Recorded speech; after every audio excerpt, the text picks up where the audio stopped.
Desde el domingo pasado yo he venido hablando acerca de qué es el Evangelio, qué es o a qué nos está llamando el Señor a lo que es el verdadero Evangelio. El verdadero Evangelio, y es a lo cual tenemos que volver nosotros, es aquel que predicaban los apóstoles de la iglesia primitiva. El Evangelio no es otra cosa que buenas noticias. Y yo se lo resumía de esta manera.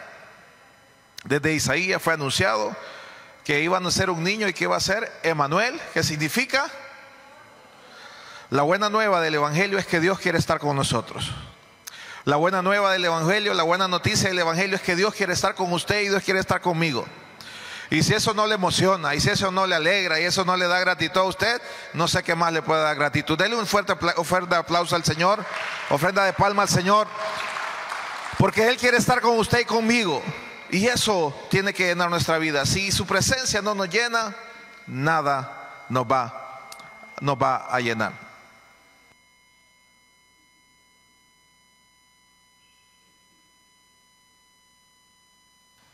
Bien, acompáñeme rápidamente a Lucas 7:47, por favor. Bájele al monitor del 13 y bájele arriba, al último botón de arriba, el rojo, vale un poquito. Bien, Lucas 7:47.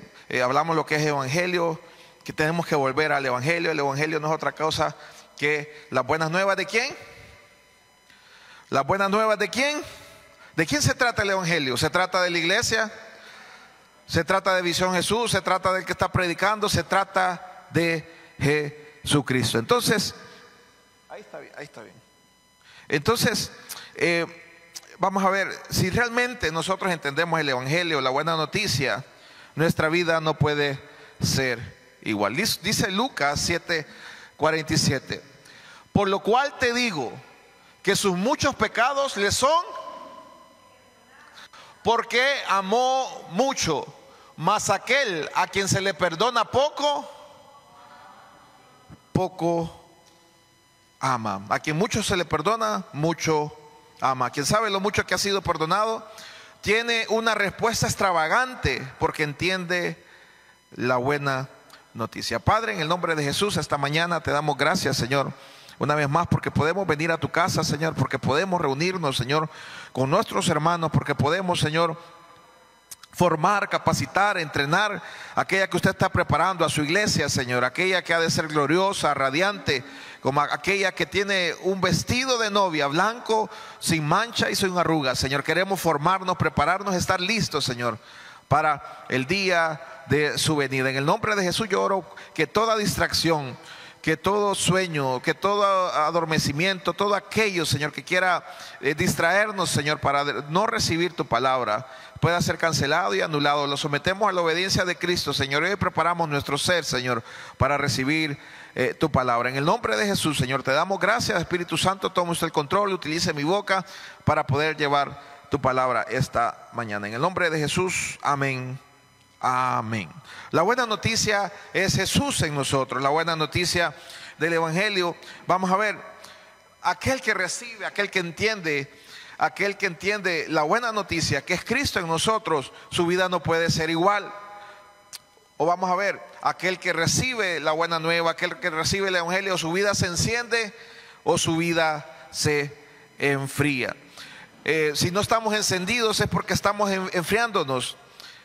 Aunque seamos cristianos de toda la vida, si el evangelio no nos hace arder, vibrar,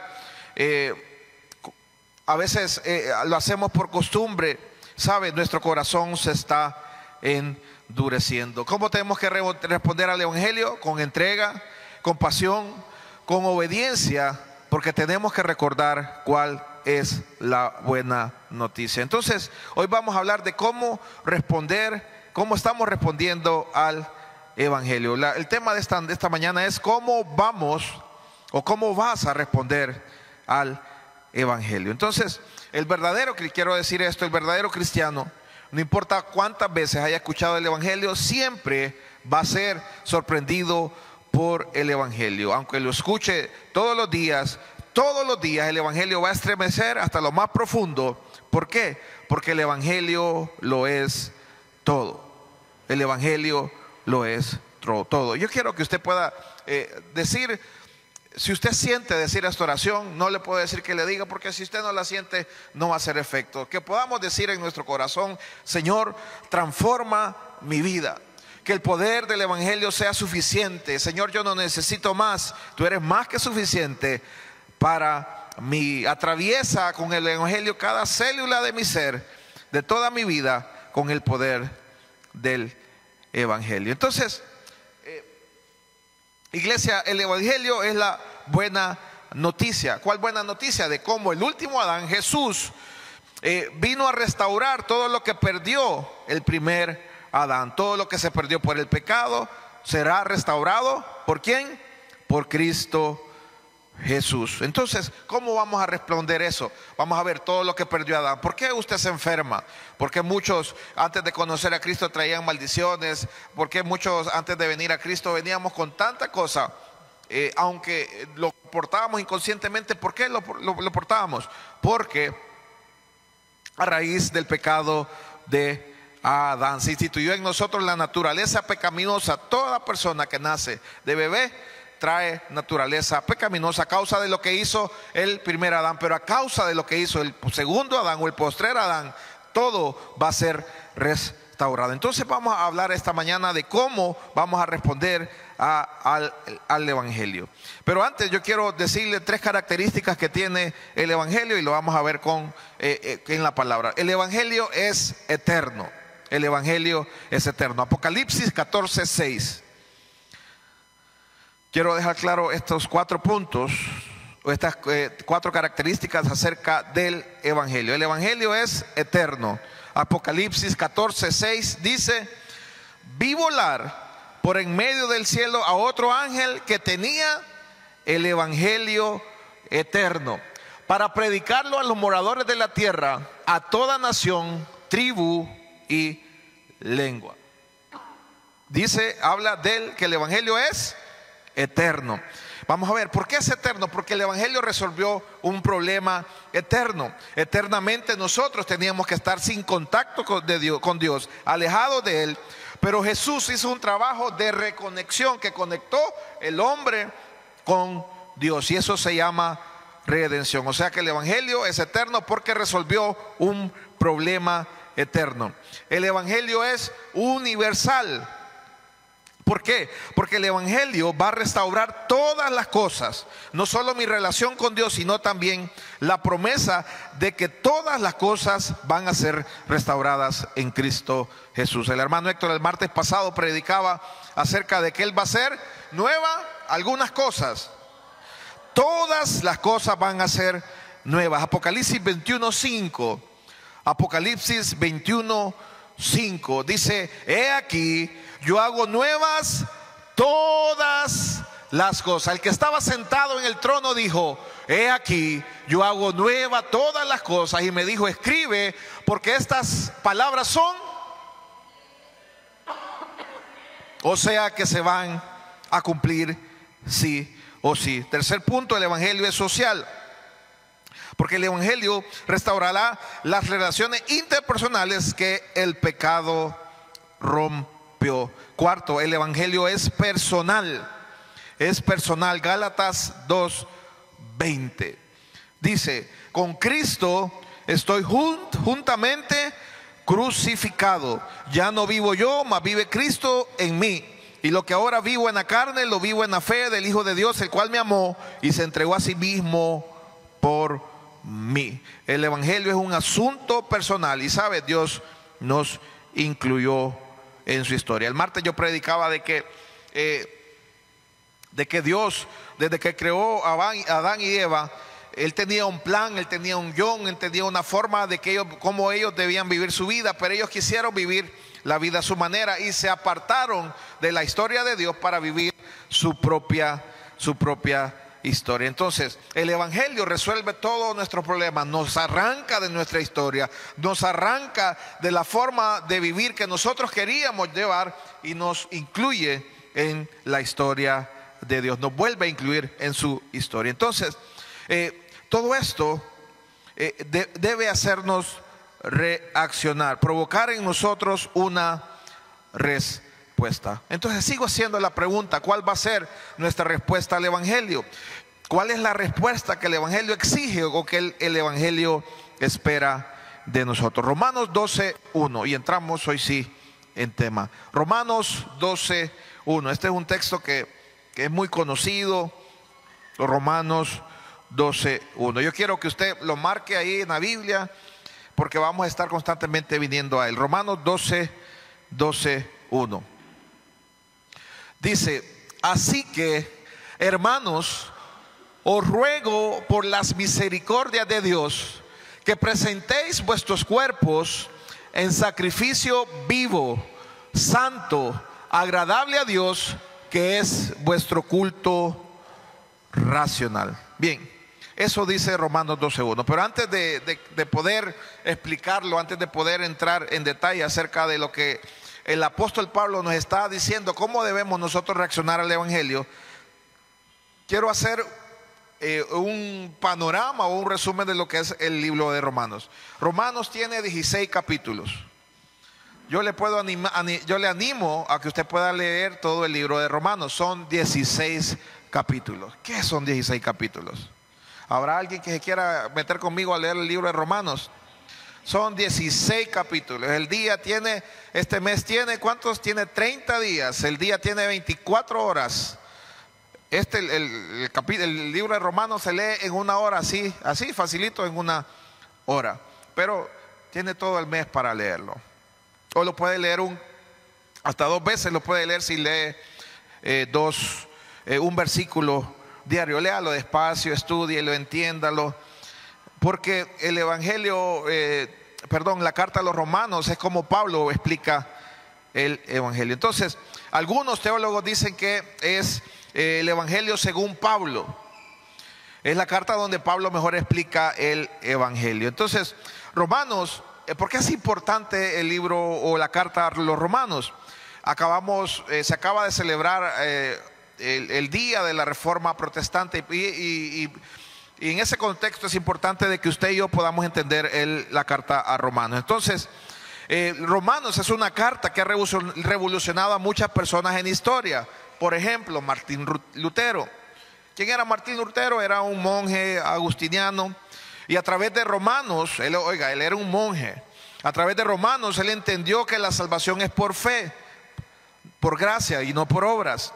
Y así nació la Reforma Protestante. Romanos es una carta que cuando uno le entiende, el Evangelio puede producir en nosotros transformaciones radicales en nuestra vida. Entonces, dice Pablo, leo otra vez: así que, hermanos, os ruego por la misericordia de Dios, que presentéis vuestros cuerpos en sacrificio vivo, santo y agradable, que es vuestro culto racional. Entonces, vamos a entender el contexto de por qué Pablo escribió esto.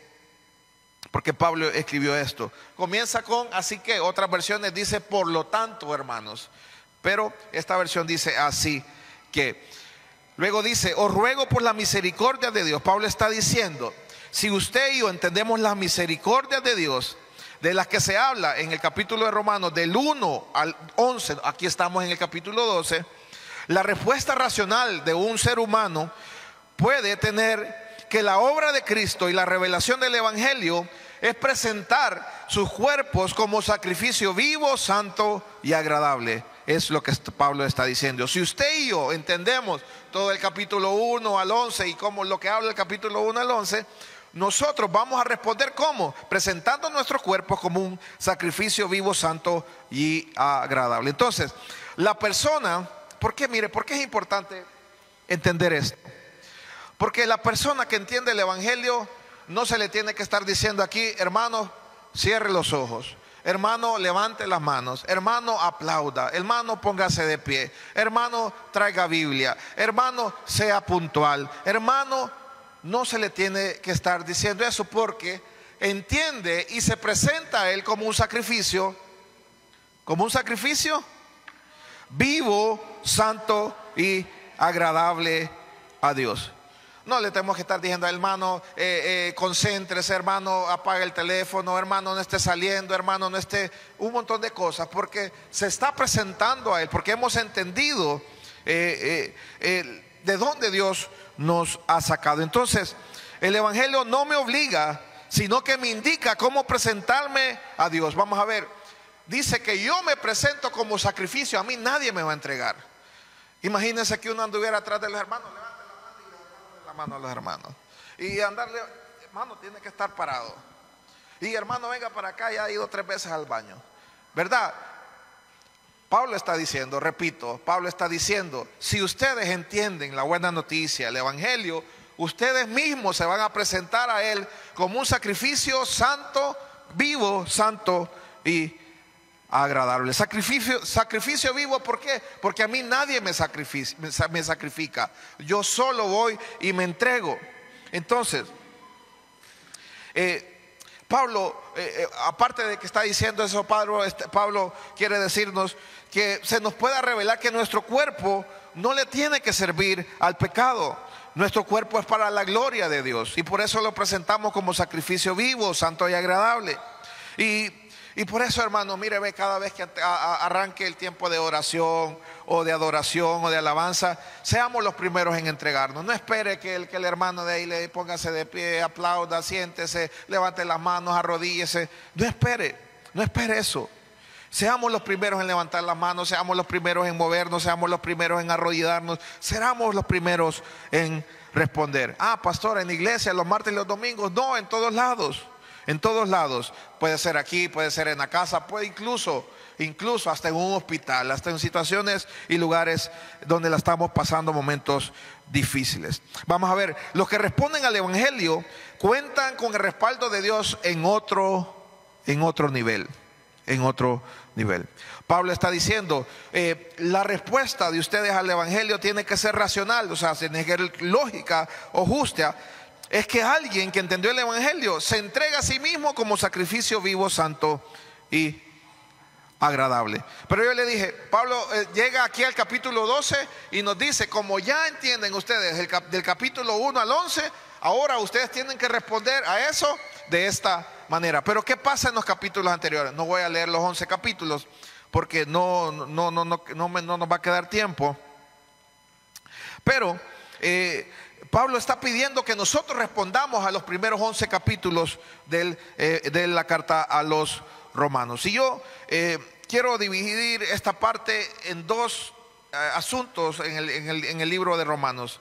Primero comienza con la mala noticia para después explicar la buena noticia. La mala noticia es todo lo que usted y yo éramos o somos, y la buena noticia es todo lo que Él es y hace a favor de nosotros. Para entender la buena noticia tenemos que darnos cuenta de cuál es la mala noticia. Evangelio, le repito, significa buena nueva, pero el Evangelio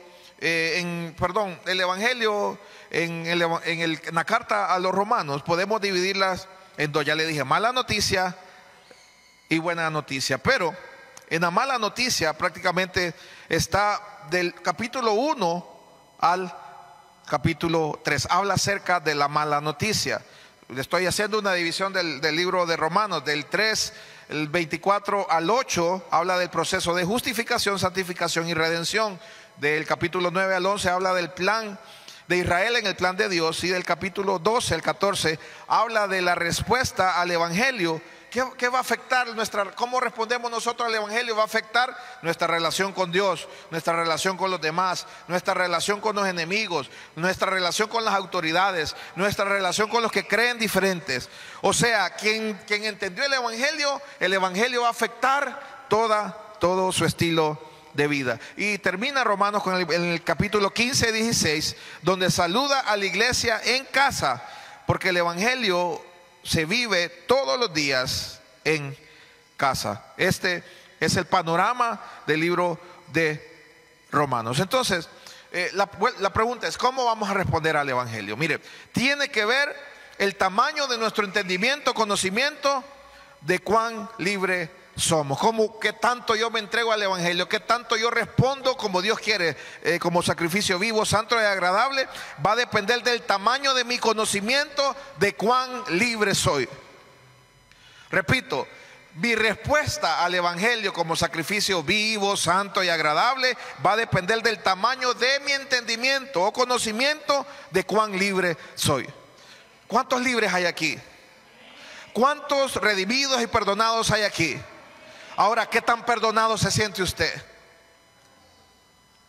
Entonces, algunos respondemos con agradecimiento, otros somos expresivos de muchas formas, porque sabe de dónde Dios nos ha sacado. Entonces, la respuesta al Evangelio tiene que ver con cuán perdonados somos. O sea que nuestro nivel de conocimiento de Dios y nuestro nivel de conocimiento del pecado va a determinar nuestra respuesta en adoración. Quiero mostrar una imagen para que podamos entender esto.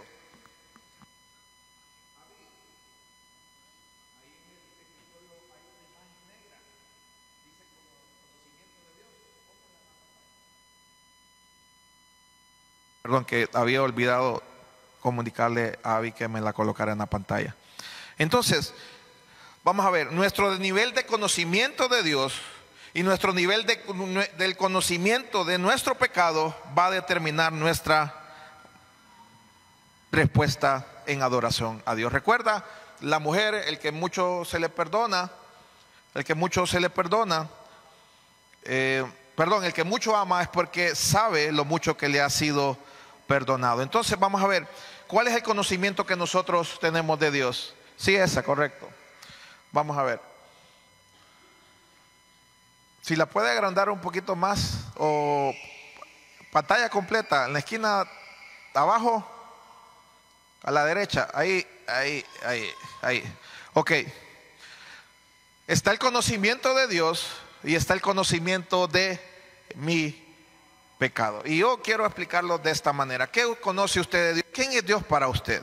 ¿Qué atributos tiene Dios? ¿Qué cualidades, qué características tiene Dios? ¿Alguien que me dé una característica, cualidad de Dios? Todopoderoso. ¿Alguien más? Omnipresente. ¿Alguien más aquí? Fiel. ¿Alguien más?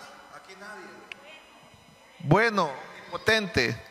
Bien, pues fiel, bueno, podemos ponerle soberano, que Dios es amor, Él es Padre, Él es justo, todos los atributos del Señor. Yo tengo que conocer esos atributos de Dios. Entonces, vamos a ver, ¿cómo conozco yo los atributos de Dios? Los atributos de Dios, características, cualidades de Dios, yo no las conozco porque las leí en un libro. Las puedo conocer intelectualmente como información, pero yo realmente se me va a revelar a mi vida, a mi corazón, cuando yo necesite de esos atributos. Si yo digo Dios es sanador, yo voy a conocer ese atributo de Dios como sanador cuando esté enfermo. Si yo digo Dios es proveedor, yo voy a conocer los atributos de ese atributo de Dios cuando ya esté pasando una necesidad, una escasez. Entonces, uno entiende la misericordia de Dios cuando realmente necesitamos de misericordia. Entonces, el conocimiento de Dios y el conocimiento de mi pecado, que es la mala noticia, el conocimiento de Dios es la buena noticia, va para arriba. El conocimiento de mi pecado es la mala noticia. Genera entendimiento del Evangelio, y nuestro entendimiento del Evangelio determina nuestra respuesta en adoración. ¿Cómo lo puedo explicar? A ver, yo estoy aquí y Dios está ahí arriba en los cielos. Mi conocimiento de Dios, lo que tanto conozca yo de Dios, es una cosa, pero también de dónde yo vengo. Yo sé de dónde Dios me sacó. Yo sé la obra que hizo Dios, yo sé de dónde vengo, yo sé cuánto tiempo hice, yo sé mi maldad, yo sé a cuántas personas yo le hice daño. Entonces, esa línea punteada, entre más amplia sea, determina, entre más amplia sea o entre más corta sea, determina su nivel de adoración a Dios. Hay gente que dice, no, pues yo soy bueno, yo no le hago mal a nadie. Pastor, yo soy buena gente. Viera mi mamá y mi papá cómo me criaron, me educaron bien, y yo no necesito ir a la iglesia, pastor. Yo no necesito, si nosotros somos buenos, no necesito eso. No necesito. Entonces, no tiene conciencia de lo mal que ha estado su vida. no tiene conciencia, pero aquel que sabe de dónde Dios lo sacó, que sabe de dónde viene, que sabe hasta dónde Dios tuvo que meter su mano para sacarlo, sabe, va a responder a Él en una adoración, una dimensión de adoración bastante superior, larga, mayor, cuantiosa en adoración a Dios, porque sabe de dónde viene, sabe de dónde ha sido sacado, sabe lo que Dios ha hecho por él. Entonces, cuanto más grande sea la dimensión que yo tenga de la altura de la misericordia de Dios y la profundidad de mi pecado, así va a ser el tamaño de mi adoración. Ahí en Lucas 7, ahí si usted lee todo el contexto del párrafo, habla de que una mujer pecadora entró a los pies de Jesús y dice que Jesús estaba comiendo en la mesa con el fariseo, y dice que esa mujer se postró a los pies de Jesús y no dejaba de llorar, y mojaba con sus lágrimas los pies de Jesús, y con sus cabellos los secaba, y derramó un perfume sobre sus pies. Y el fariseo le dijo: si Jesús, y él decía en su mente, si este hombre supiera quién es esta mujer, ¿cómo podría permitirlo que se acercara a él y lo tocara? Y ahí comienza, Jesús viene y le dice: bueno, habían dos hombres, uno debía 50 denarios, otro debía 500. Y dice que viendo que no tenía cómo pagarles, ninguno de los dos tenía cómo pagarles. Si quieren, mirémoslos. Vamos al verso, Avi. Memorice, si anda apúntelo ahí. Vamos a Lucas 7. Lucas 7. Lucas 7, verso 40 y...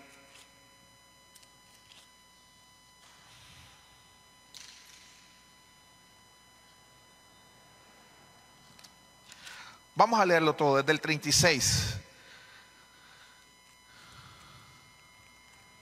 Desde el 36. Lucas 7, 36. Dice: uno de los fariseos rogó a Jesús que comiese con él. Y habiendo entrado en la casa del fariseo, se sentó a la mesa. Entonces una mujer de la ciudad que era pecadora, ¿cómo era la mujer? Al saber que Jesús estaba a la mesa en casa del fariseo, trajo un frasco de alabastro con perfume. Y estando detrás de él a sus pies llorando, comenzó a regar con lágrimas sus pies, y los enjugaba con sus cabellos, y besaba sus pies, y los ungía con perfume. Y cuando vio esto el fariseo que le había convidado, dijo para sí: si fuera profeta, conocería quién y qué clase de mujer es la que le toca, que es pecadora. 40. 40. Entonces respondiendo Jesús le dijo: Simón, una cosa tengo que decirte. Y le dijo: di, maestro. Un acreedor tenía dos deudores, uno le debía 500 denarios y otro 50. Subraya esto: y no teniendo con qué pagar, y no teniendo ellos con qué pagar, perdonó a ambos. Di pues, ¿cuál de ellos le amará más? Respondiendo Simón dijo: pienso que aquel a quien perdonó más. Y él le dijo: rectamente has juzgado. Y vuelto a la mujer, dijo a Simón: ¿ves esta mujer? Entré en tu casa y no me diste agua para mis pies, mas esta ha regado mis pies con lágrimas y lo ha enjugado con sus cabellos. No me diste beso, mas esta desde que entré no ha cesado de besar mis pies. No ungiste mi cabeza con aceite, mas esta ha ungido con perfume mis pies. Por lo cual te digo que sus muchos pecados le son perdonados, porque amó mucho. Mas aquel a quien se le perdona poco, poco ama. Y a ella le dijo: tus pecados te son perdonados. Bien, entonces, cuando yo tengo conciencia de la grande misericordia que Dios ha tenido conmigo, y tengo conciencia de dónde Dios me ha sacado, mi respuesta en adoración a Él va a ser extravagante, va a ser extraordinaria. Va a ser extraordinaria. ¿Y sabe qué? Mi conciencia, el conocimiento que tengo de Dios y mi conciencia de lo que yo tengo de mi vida pasada, de dónde yo vengo, ¿sabe qué? Puede ser un medidor para ver cómo está su nivel de adoración. Porque usted puede, hoy está aquí, pero el martes puede decir: ay, no tengo ganas de otra vez escuchar al pastor, otra vez ir a cantar. Hasta el domingo, si me levanto. ¿Por qué no ponen el culto a las 5 de la tarde, hombre? ¿verdad? Y comenzamos, entonces, eso puede ser, pero mire, cuando usted entiende el Evangelio, mire, el Evangelio es precioso Jesús. Porque ¿sabe qué? Porque dice que sus misericordias se renuevan cada mañana para usted y para conmigo. Y lo más maravilloso es que Él olvidó todo nuestro pecado, Él lo perdonó, Él lo borró, Él no se acuerda de nada de lo que nosotros hicimos. Pero mi conciencia tiene que saber de dónde yo vengo. Cuando yo olvido de dónde yo vengo, porque vamos a ver, ahora nos creemos, vamos a ver, y si bien es cierto, somos santos, somos justos, nosotros sabemos de dónde venimos. Sabemos de dónde venimos y tenemos que reaccionar a eso con algo. El pastor dice que lea la Biblia. Mejor lo voy a escuchar allá. No, léalo. Entienda usted con sus propios ojos. El martes le dije que la Biblia es el único libro que se lee en presencia del autor. Porque fue inspirado por el Espíritu Santo y cuando usted abre la Biblia, ahí está Él con usted. ¿Verdad? Yo puedo agarrar un libro de Pablo Coelho y Él no está conmigo. Y puedo agarrar un libro de alguien que se murió y ese ya se murió. Pero mire, cuando yo tomo la palabra de Dios, Él está conmigo. El mismo que le inspiró, el mismo que con su propio dedo escribió, está conmigo. Entonces, esa imagen de donde yo vengo y del tamaño de la misericordia de Dios va a determinar mi nivel de adoración. Cuando usted se sienta aguado, cuando usted sienta que no quiera, cuando usted lo ve, mejor, yo le digo, mire, hay gente que le da lo mismo venir a la iglesia que ir a bañar. Al río, a las termas, y eso, vamos a ver, bañar no está malo. A gente le da lo mismo estar aquí que estar en un partido de fútbol. A gente que está aquí y puede venir aquí, le da lo mismo cualquier otra cosa. Vamos a ver, incluso cosas que son necesarias, cosas que son responsabilidades nuestras, pero ¿sabe qué? Le damos a Él el lugar que Él se merece, el lugar de preeminencia. Mire, hoy estaba delicioso para levantarse tarde, ¿verdad? Estaba, pero qué día, ya días no sentía un frito como el de anoche. Qué rico estaba. Pero mire, bendigo a Dios por su vida, ¿sí? Y si Dios lo trajo aquí es porque Dios quiere que aprendamos algo, quiere abrirnos los ojos. ¿Sabe? Usted no vino en vano a este lugar. ¿Sabe? Hay gente que, bueno, viene a la iglesia de todos modos y viene sin expectativa, vienen, otra vez lo mismo, miren, viene a nada. Pero cuando usted viene con expectativa y presenta su ser y ya está esperando que comience el culto y esperamos la palabra del Señor y traemos Biblia.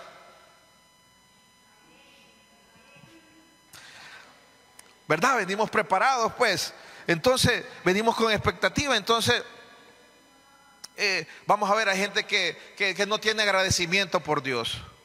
No tiene agradecimiento porque tal vez no valora de dónde Dios lo ha sacado. Hay gente que no tiene agradecimiento. Hay gente que es mal agradecida, o sea, agradece mal. Cree que lo que Dios ha hecho es poco y valora como poco lo que Dios ha hecho en nuestra vida.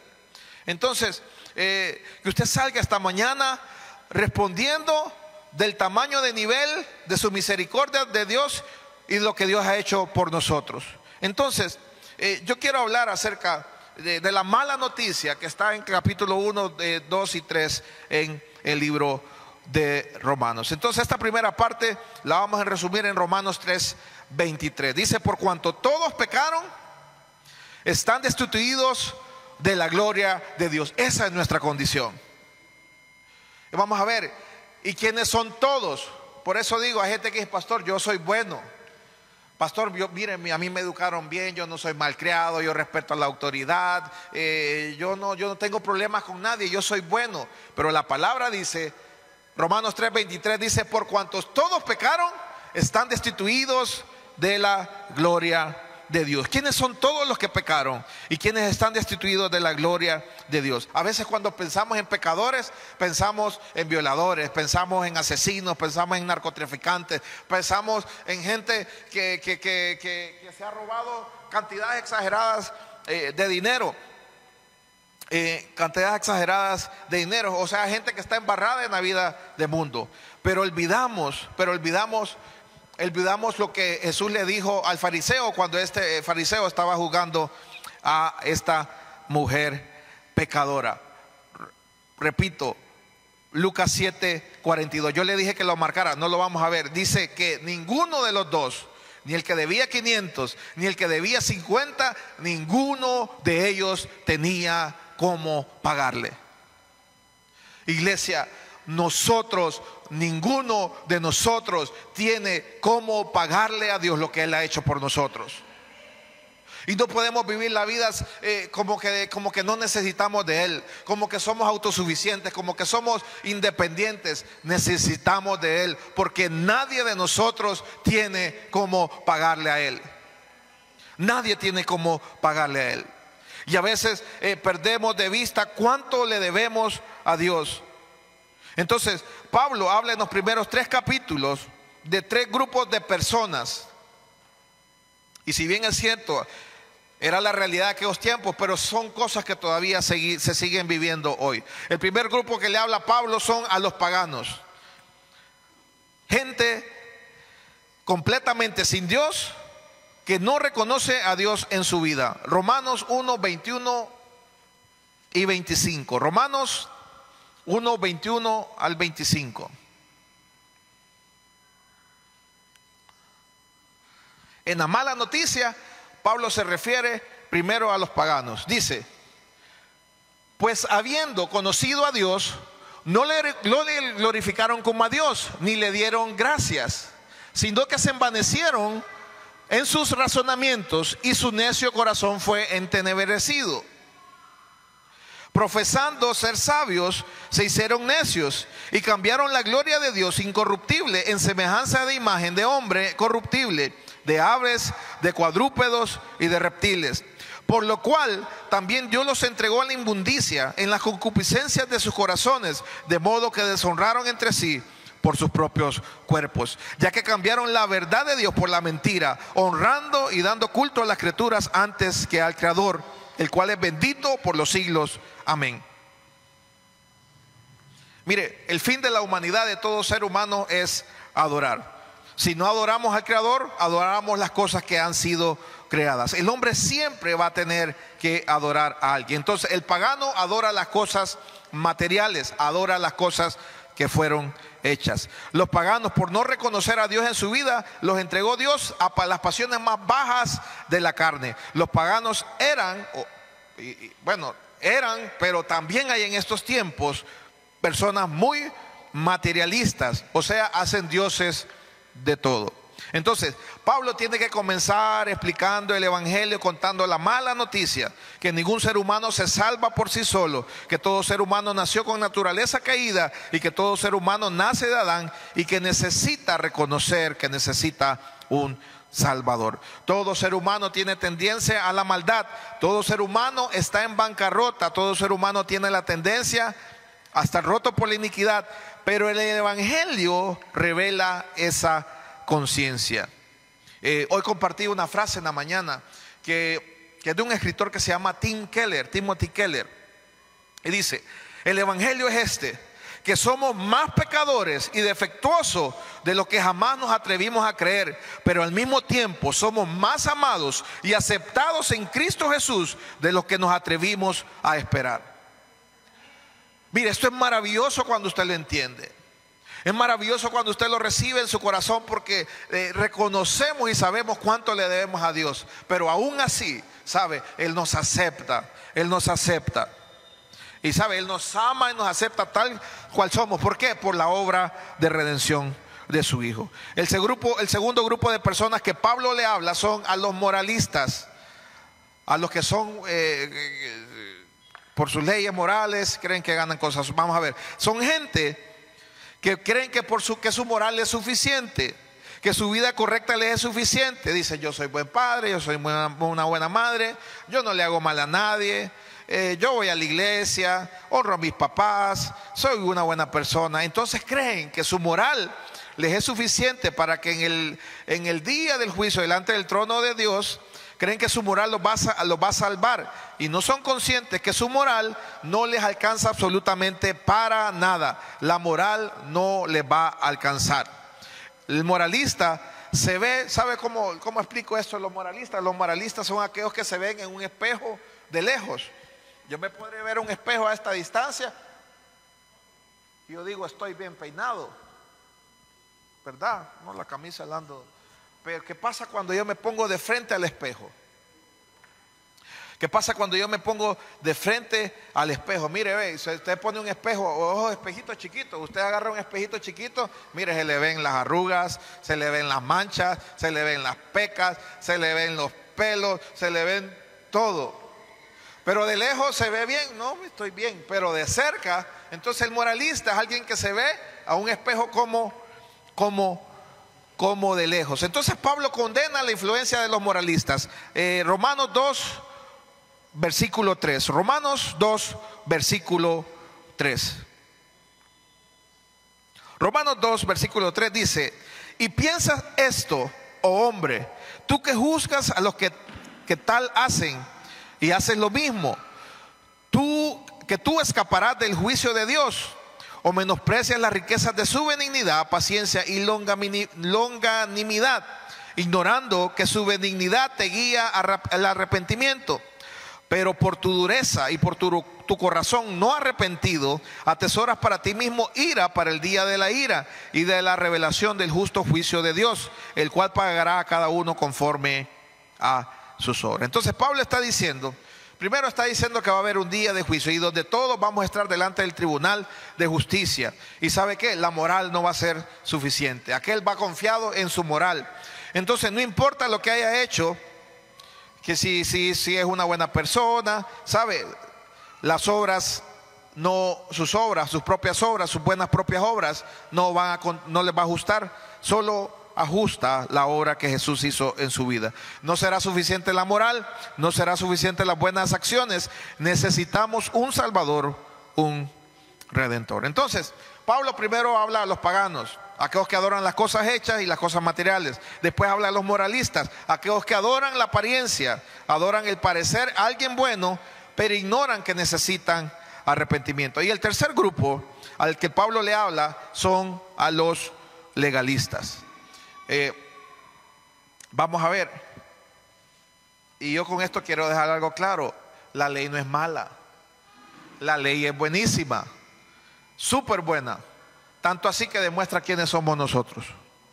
¿Sabe? La ley es como un espejo que me demuestra quién soy yo, qué tan mal estoy yo, pero la ley no me puede salvar. Entonces la ley es buena, la ley la crea Dios, y si no conocemos la ley tampoco vamos a poder conocer la gracia, sino que vamos a conocer la desgracia. Romanos 5:20 dice: porque la ley se introdujo para que el pecado abundase, mas cuando el pecado abundó, sobreabundó la gracia. Entonces, si queremos conocer la gracia de Dios, tenemos que tener conciencia de cuán pecadores somos nosotros. La ley es como un espejo que demuestra nuestra condición. ¿Cuál es el problema que Pablo vio? ¿Cuál es el problema del legalismo? Vamos a ver, porque uno cree que por cumplir la ley nos vamos a salvar. El legalismo, vamos a ver, se construye en una vida de acciones para llegar al cielo sin la necesidad de Dios. Usted ve en la calle mucha gente haciendo obras, ayudando a los pobres, dando comida, dando vestido, ayudando a los que están en hospitales, y todo eso es correcto, es bueno, hay que hacerlo, pero sabe que eso no salva a nadie. Eso no salva a nadie. Queremos hacer esas cosas apartados de Dios y no se puede. Entonces, el evangelio es la buena noticia, no de lo que yo hago por Dios, sino de lo que Cristo ya hizo por mí. Entonces, cuando se nos revela las acciones, se nos revela todas nuestras acciones, dice Isaías 64:6, dice que nuestras justicias son como trapos de inmundicia. Entonces, todo lo que yo pueda cumplirle a la ley es por la obra del Espíritu Santo en mí, es por medio de su Espíritu. Yo voy a cumplir la ley por su Espíritu Santo en mí, por medio de su Espíritu. Pero cuando yo quiero hacer obras de justicia y yo me quiero gloriar por eso, dice la palabra que son como trapos de inmundicia. Yo quiero decirle algo: Cristo y su sacrificio fue suficiente. Nada fuera de su sacrificio vamos a necesitar. El legalista dice que necesita hacer esto, que necesita hacer lo otro, que cumplió esto, que guardó lo otro. O sea que mi justicia, el legalista dice, lo que yo hago me acerca a Dios. Los legalistas son oiga esto, los legalistas son aquellos que cuando caen al pecado no pueden mirar a Dios, se sienten indignos por su pecado que los alejó de Dios, porque creen que en algún momento la santidad propia, la santidad de cada uno de ellos les acercó a Dios. Y nunca, mire iglesia, nunca es nuestra santidad lo que nos acerca a Dios, ni nuestro pecado nos aleja. La naturaleza, nuestra naturaleza siempre ha estado lejos de Dios. Haga lo que haga, deje de hacer lo que deja de hacer. La Biblia dice que mi justicia es como trapo de inmundicia. ¿Qué es eso, trapo de inmundicia? La Biblia le habla trapo de inmundicia a una toalla femenina usada. En aquellos tiempos no habían las toallas higiénicas desechables que hay ahora, antes eran trapos. Entonces dice que Dios ve nuestras obras, lo que yo trato de hacer por agradar a Dios, por salvarme, como un trapo, como una toalla higiénica usada de mujer. Entonces todas nuestras obras Dios las trae delante suyo y te dice: para mí, cuando yo me quiero presentar, y yo, aquel que se llegue el día de juicio y se presente y le diga: Señor, pero yo alimentaba a los pobres, pero yo vestía a los que no tenían ropa, pero yo ayudaba a los que estaban enfermos, pero yo hacía esto y yo hacía lo otro, ¿sabe qué le va a decir el Señor? Para mí es como un trapo de inmundicia. No me interesa, es la sangre de Cristo, o no hay otra sangre humana que pueda satisfacer ni compararse a la sangre de Jesús. Entonces, por eso es que usted y yo necesitamos entender que no son mis buenas acciones las que nos acercan a Dios. Solo la sangre del Cordero inmolado es lo único y suficiente con la que yo pueda estar delante del trono de Dios cara a cara. Yo quiero que entendamos algo. La Biblia ahí nos dice en Lucas 7, 42, dice que ninguno, pone el ejemplo Jesús, que ninguno de los dos tenía cómo pagarles. ¿Cuál es nuestra condición delante de Dios? Que ninguno tenemos cómo pagarle a Dios. ¿Sabe qué significa eso? Que estamos en bancarrota delante de Dios. ¿Qué significa eso? Que estamos en rojo delante de Dios, que le debemos a Dios. Estamos en bancarrota, como una empresa cuando ya no se puede levantar, que tiene deudas que no puede pagar. Pero nadie puede salvarse a sí mismo. Y siempre tengo tendencia a la iniquidad, a lo malo, a la corrupción. Entonces llego al punto donde reconozco que necesito un Salvador. Entonces mi fe no puede estar en mis obras, ni en mi moral, ni en las cosas buenas que yo hago. Solo en la obra, muerte y resurrección de Cristo. Y es por creer en Él. Él se convierte en mi justificador. Él es el que me santifica y Él es el que me da esperanza para la vida eterna. Iglesia, usted y yo estamos en bancarrota delante del Señor. Por eso necesitamos la buena noticia. Y hoy ya quiero empezar a hablarle acerca de la buena noticia.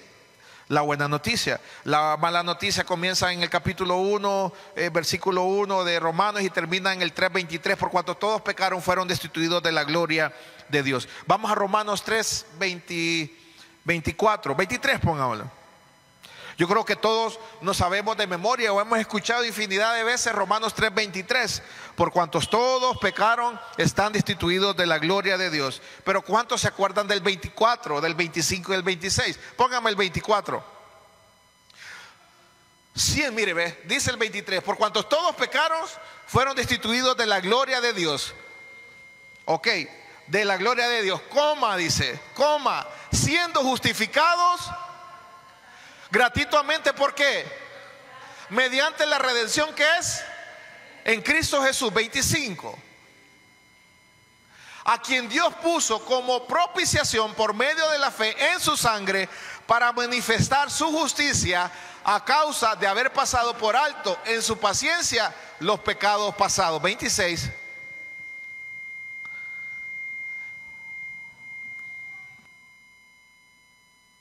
Con la mira de manifestar en ese tiempo su justicia, a fin de que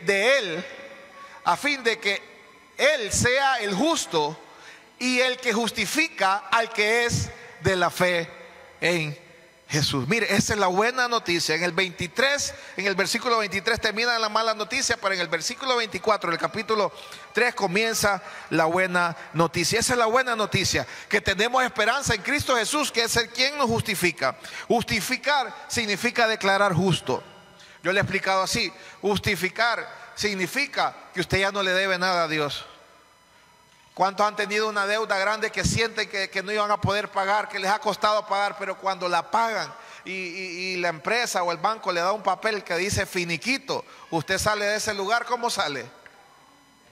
¿Cómo sale? Uno sale que quiere volar, uno sale que quiere correr, uno se siente liviano, uno siente que le han quitado una turunca de la cabeza. Iglesia, así se tiene que sentir usted. Así se tiene que sentir usted. Usted ha sido justificado. Usted es justo delante de Dios. Usted ya no le debe nada. Usted antes estaba en bancarrota y no había forma como le pudiéramos pagar, pero Él hizo todo posible para que usted estuviera a cuentas con Él, estuviera en paz con Él. Y esa es la buena noticia, que Él se hizo muerte para darnos vida, que Él se hizo maldición para que nosotros hoy podamos ser benditos. Cristo tomó nuestro lugar, con lo cual cumplió la justicia de Dios y nos declaró justos. Lo único que debemos hacer es creer, y no solo creer que Él existe, sino obedecer lo que Él dice, ser fiel. Ser fiel.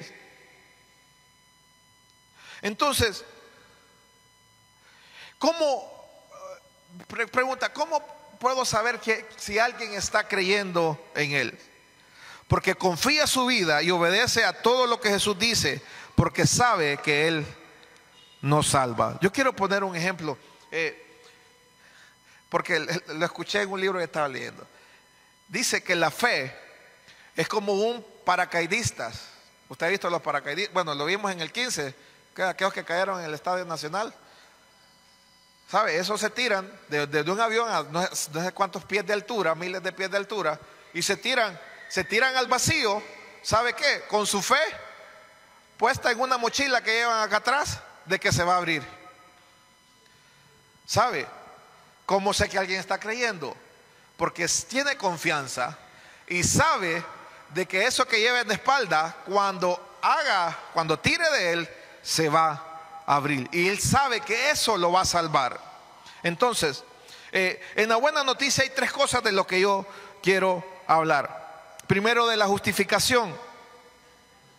Le decía lo del paracaídas, ¿sabe? Se sube al avión y pone toda su fe en una pequeña mochilita. Y ¿sabe qué? Cuando se tira, yo nunca me he tirado, pero yo me imagino que la fe de ese hombre, que se abra esta mochila, ¿verdad? ¿En qué más va a estar pensando ahí en el momento? No está pensando en la cena, ni en la comida, no está pensando en nada. Está pensando en que esa cosa se abra. Que esa cosa se abra. Entonces, entrega su vida al vacío confiando en que esa mochila va a funcionar. La mochilita no pueden ser sus obras, no pueden ser tus buenas acciones, sino la obra de Cristo Jesús. Mi vida está en Él y solo Él me puede salvar. Entonces, Dios no quiere, vamos a ver, Dios no quiere que yo ande por todo el pueblo caminando de rodillas, con mis rodillas ensangrentadas, con los huesos saliendo. No, Dios no quiere sus promesas. A veces decimos, Señor, no lo vuelvo a hacer, te lo prometo que no lo vuelvo a hacer. ¿Sabe? Él quiere que usted se lance al vacío confiando en la obra de Cristo Jesús, porque solo Él puede tomar lo roto, lo dañado y restaurarlo, y solo Él puede tomar algo muerto para darle vida. ¿Sabe? Esa es la obra de justificación. Lo segundo que quiere hacer Dios es santificarnos. Romanos 6, 22 y 23. Voy rápido. Romanos 6, 22 y 23 dice: mas ahora que habéis sido libertados del pecado y hechos siervos de Dios, tenéis por vuestro fruto la santificación y como fin la vida eterna. Porque la paga del pecado es muerte, mas la dádiva de Dios es vida eterna en Cristo Jesús, Señor nuestro. ¿Qué es la santificación entonces? Es la obra del Espíritu en nosotros, haciendo ¿qué? Que nos parezcamos a Cristo. Que nos parezcamos a Cristo. Entonces, la justificación es lo que Él hizo, Él nos compró con un sacrificio. Y la santificación es lo que Él está haciendo a mi vida. Él nos está formando, nos está transformando, Él nos está moldeando. Yo le pongo el ejemplo, el alfarero trabajando. Mire, así somos nosotros en sus manos. Él nos está dando forma, Él está trabajando en nosotros. La santificación es lo que Él está haciendo. Pregunta, ¿se está dejando usted moldear? ¿Se está usted transformando a su propia a la imagen de Dios? ¿O ha querido seguir con su propia imagen? La santificación es lo que Él está haciendo. Y sabe que Él está haciendo ahora mismo. Está intercediendo delante del Padre para que su imagen sea impresa en nosotros, en nuestra vida. Él nos compró a un gran precio cuando no valíamos nada. Y Él está delante del trono intercediendo por nosotros, clamando que su imagen sea en nosotros. Mire, Él está orando eso por nosotros delante del Padre. ¿Está orando usted lo mismo? Está orando, Señor, transfórmame a tu imagen. Señor, yo quiero ser como tú, yo quiero hablar como tú, yo quiero pensar como tú, yo quiero caminar tu camino, yo quiero vivir tu historia. ¿Está orando usted eso? Entonces, la pregunta es: ¿cuántos han sido justificados? Pero ¿cuántos siguen luchando con cosas de la carne? Mire, tentaciones, a veces caídas. Pero ¿por qué nos pasa eso? Si ya somos justificados, ¿por qué nos pasan esas cosas? ¿Sabe qué? Porque estamos entre la cruz y el regreso de Cristo. Estamos en un periodo de santificación. Y el apóstol Pablo decía en Filipenses 1:6: el que comenzó en vosotros la buena obra, la perfeccionará hasta el día de Jesucristo. ¿Sabe? Hasta que Él venga vamos a estar pasando tentaciones, pruebas, vamos a vivir todas esas cosas. Pero ¿sabe qué? Mientras usted no se salga de las manos del alfarero, usted va a ser perfeccionado hasta el día que Él venga. A la muchacha que estábamos discipulando, yo les ponía un ejemplo de un video de un vasito que trae lodo. Pero ese vaso se pone debajo de un chorro de agua clarita. Y mire, mientras caiga el agua clara en ese vaso lleno de lodo, mire, todo el lodo, toda la tierra va a ir saliendo hasta que aquello que era lodo, puro lodo, se convierte en agua cristalina. Mientras que usted permanezca en Él, por eso Él dice: permanezcan ustedes en mí, mis palabras y mis palabras en ustedes. Mire, Él va a perfeccionar en nosotros su imagen. Es su imagen, es su obra en nosotros, no nuestra obra, no es nuestra propia imagen. Todo lo de Dios comienza bueno, pero termina perfecto. Entonces Él ya hizo una buena obra en nuestra vida, pero sabe que la va a perfeccionar. Dios lo que hizo en ti, lo hará a través de ti. Y Jesús está orando en nosotros y su Espíritu está trabajando en nuestro interior, santificándonos en cada prueba, crisis, zaranda. Él nos está santificando. Recuerda Pedro, Dios hizo una obra de santificación en Pedro. Primero le hizo ver su condición. Pedro le dijo: Señor, yo te sigo hasta la muerte, le dijo. Pero ¿sabe qué? Él se creía muy íntimo de Dios, él se creía muy espiritual, muy poderoso, tal vez por las revelaciones, tal vez porque de la mano de él salían milagros. Pero ¿sabe qué? Él confió en su carne y ¿sabe qué? Lo negó 3 veces. Y es ahí, en su condición, cuando se le reveló la condición de Pedro, su condición de polvo, su condición humana, es cuando ahí Jesús lo vio listo para lo que iba a suceder en la vida de Pedro. Luego se le aparece Jesús, no para condenarlo. Pedro ya había dejado todo, había vuelto a su barca y estaba pescando y no podía pescar nada.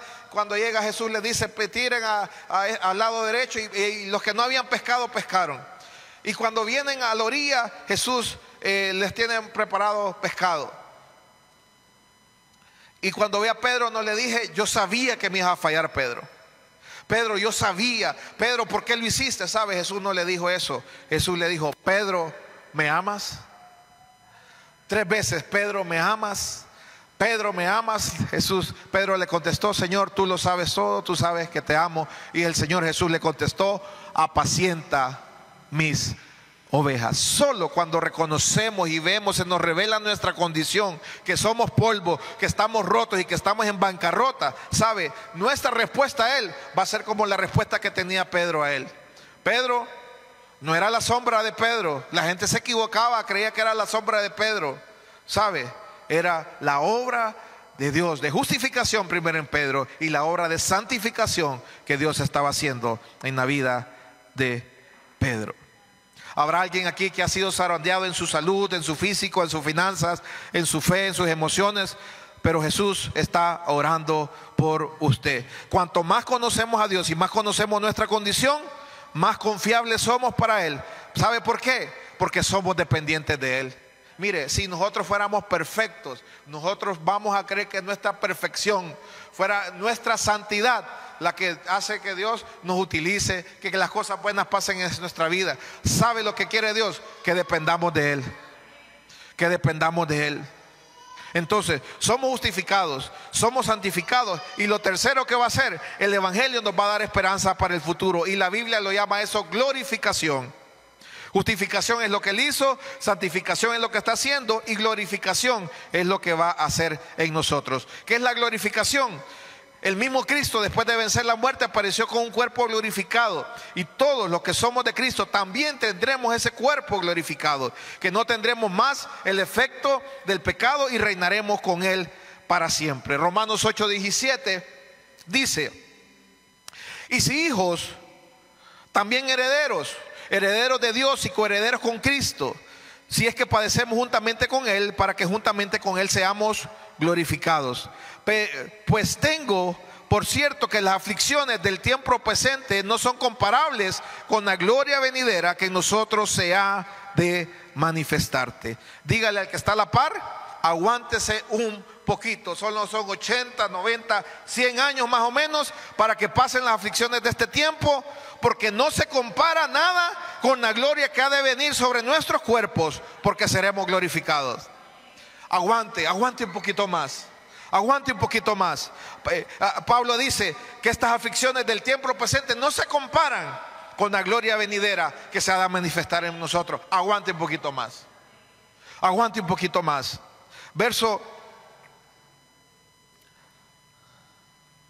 El verso 9, el verso 19 de Romanos dice: porque el anhelo ardiente de la creación es aguardar la manifestación de los hijos de Dios, porque la creación fue sujetada a vanidad, no por su propia voluntad, sino a causa del que la sujetó en esperanza. Porque también la creación misma será libertada de la esclavitud de la corrupción a la libertad gloriosa de los hijos de Dios. Porque sabemos que toda la creación gime a una, y a una esta con dolores de parto hasta ahora. Y no solo ella, sino también nosotros mismos, que tenemos las primicias del Espíritu, nosotros también gemimos dentro de nosotros mismos, esperando la adopción, la redención de nuestros cuerpos. Iglesia, fuimos salvados, estamos siendo salvados y seremos salvados. Y en el día del juicio, el que está hoy en Cristo y que ya se arrepintió de sus pecados, el que reconoció a Jesús como su Salvador y su Señor, no tiene por qué temer en el día del juicio, porque en el día del juicio usted va a tener a la par al abogado defensor, a Jesucristo. No hay de qué temer. Los que están en Cristo ya gozan de justificación, de santificación y también de la esperanza de glorificación. Tendremos un cuerpo glorificado y reinaremos con Él para siempre. El Evangelio es la buena noticia que entra en tu presente, sana tu pasado y te da una nueva historia para tu futuro. Cristo en nosotros es esperanza de gloria. Hoy les he hablado un poquito de las malas noticias, del paganismo, de los moralistas, de los legalistas. Pero la buena noticia, si la aceptamos, si la entendemos, va a afectar nuestro pasado, nuestro presente y nuestro futuro. Cristo, el que era, el que es y el que ha de venir, el Todopoderoso. Entonces, volvamos a Romanos 12:1. Así que, hermanos, os ruego por las misericordias de Dios. ¿Qué misericordias está hablando Pablo? De la misericordia que ha tenido con nosotros si fuimos paganos alguna vez. De la misericordia de nosotros, que tuvo con nosotros si hemos sido moralistas. De la misericordia que Dios ha tenido con nosotros si hemos sido legalistas. Que presentéis, ya que usted entiende de dónde lo sacó Dios, ya que usted entiende hasta dónde Dios metió su mano para sacarlo, ya que usted entiende presente, dice, su cuerpo en sacrificio vivo, santo y agradable a Dios, que es vuestro culto racional. Ahora, hoy podemos entender lo que Pablo está diciendo. Pablo está diciendo: si entendemos que estábamos en bancarrota y que no había forma como pudiéramos salvarnos a nosotros mismos, Pero Él, mire, que esto es lo más maravilloso, que Él, sin nosotros pedírselo, sin hacer nada, ¿sabe qué? Él vino. ¿Sabe? Él no tiró un lazo para rescatarnos. Él no tiró una escalera para rescatarnos. ¿Sabe? Él vino y se hizo carne y nos justificó y nos santificó y nos ha dado esperanza de glorificación. Esto se llama la misericordia de Dios. ¿Qué es la misericordia? El diccionario dice: virtud que inclina el ánimo a compadecerse de los sufrimientos y miserias ajenas. En el ámbito bíblico representa el trato compasivo que se da a una persona más allá de sus méritos en virtud de la expiación de Jesucristo.